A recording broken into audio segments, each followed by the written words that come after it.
Kentucky's bourbon distillers are on the front line of Donald Trump's trade war. How does this all go? So these are, this is a 100-gallon still here. Producers now a target of Canadian anger. This email literally came in today, this morning. It says, quote, Kentucky's problem is that people don't realize that when you, quote, vote Republican, get F again. What do you think when you read that? I don't know. It's really shocking, to be honest with you. Victor Yarbrough founded Bro Brothers Distillery. It's the only black-owned bourbon distillery in Kentucky. A little bit of spice on the back end of it. He has publicly opposed tariffs on both Canadian and American news outlets. And he's still received dozens of emails, about 60% of them negative. They sound something like this. You are heading for a full recession in the States with these moronic tariffs and talk of the 51st state BS. I'm just a farmer here in Canada, but even I know this Canadian, probably world boycott could last 4 years. From what I've seen, it's not really about tariffs. It's more about people, the sovereignty of Canada. Yarbrough had hoped 2025 would be a year of expansion for his company. You know, as you go past New York, you have New Brunswick right there on the other side of Maine. So that was the goal to enter the Canadian market. But after Trump imposed tariffs on Canada and some provinces retaliated by pulling American alcohol from store shelves, this is a lot older bourbon. His negotiations to start selling into New Brunswick were suspended. Kentucky ships more than $500 million worth of bourbon worldwide each year. And while it's not the state's biggest export, it's the most symbolic. At the state capitol in Frankfort, we found there's not much surprise among political leaders that Canadians have targeted bourbon. Thank you so much. Nice to see you. The governor of Kentucky said, don't touch our bourbon. And I said, Governor, that's the first thing we're going after. We're going after their bourbon. Kentucky's Democratic governor remembers things differently. He called me lamenting the tariffs, saying he hoped they didn't happen. There wasn't any macho back and forth.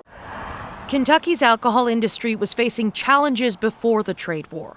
Brown-Forman, which produces spirits including bourbon, announced in January it would cut 12% of its workforce, including 200 jobs in Louisville. Governor Andy Beshear worries if this trade war drags on, it will cause widespread job losses. It's that farmer, it's the person driving the truck to deliver the corn or to deliver the bottles. And as he raises his voice against tariffs, he wants Canada to reconsider how it retaliates. I get that you're going to stand up for yourself. That's what we would all do, but be strategic.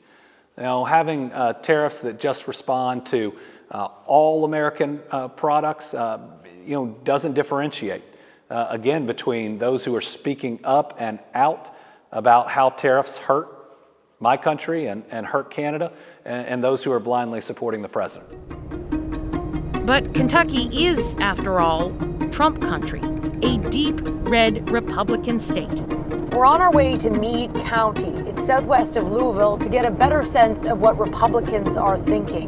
Trump won this county by 75%. In a small park along the Ohio River, people here are aware of the potential impact of tariffs.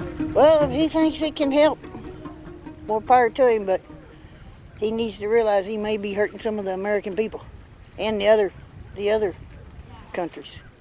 Sue Troutman is a retired bartender of 44 years. While she's hesitant about tariffs, she stands by her Trump vote.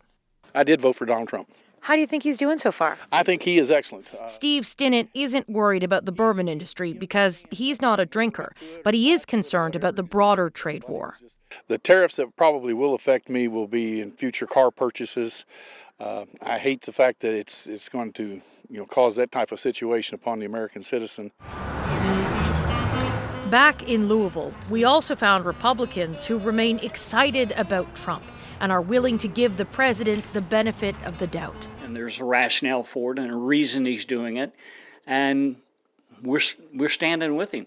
And as I said, there are going to be some bruises. It's not going to be perfect. Oh, there's a Donald Trump thing up there. Inside this warehouse, Ted Jackson stores Trump merchandise that he sells online. The bourbon industry is not going to go away in Kentucky. And it's, people have to be patient. In the city's southwest, at Bro Brothers Distillery, Victor Yarbrough is running out of patience and time. Those negotiators from New Brunswick were supposed to visit his distillery, and he's bracing for that to be canceled too. Unless something changes in the next 30, 45 days, they're not going to be able to visit. But tariffs are a core element of Donald Trump's America First policy. There are no signs he's willing to change course, at least not anytime soon.